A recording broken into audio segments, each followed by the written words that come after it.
సీతారాముల కళ్యాణం చేయిస్తానని ముందే మొక్కుకున్నాను అని చెప్పింది.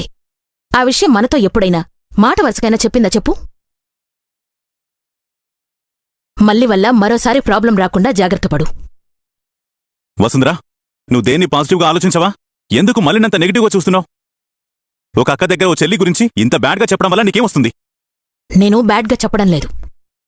బ్యాడ్ మనుషుల దగ్గర జాగ్రత్తగా ఉండమని చెప్తున్నాను. రాబోయే ప్రమాదం నుంచి తప్పించుకోమని ముందుగానే హెచ్చరిస్తున్నాను.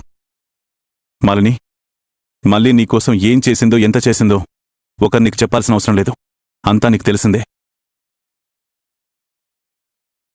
అన్నీ నువ్వు నీ కళ్ళారా చూసిందే. దయచేసి నువ్వు మళ్ళీ గురించి తప్పుగా ఆలోచించొద్దు. మల్లి గురించి ఆలోచిస్తావో తల్లి గురించి ఆలోచిస్తావో నీ ఇష్టం మాలిని. మాలిని, అలా బయటికెళ్ళొద్దాం. ఎక్కడికి అరవింద్? అలా సరదాగా బయటికెళ్ళొద్దాం. సరే పద. అతే బయటికెళ్ళొస్తాం. సరే అరవింద్. రా మాలిని. ఇద్దరూ ఎంత సంతోషంగా ఉన్నారో చూడు. ఆ సంతోషానికి కారణం మళ్ళీ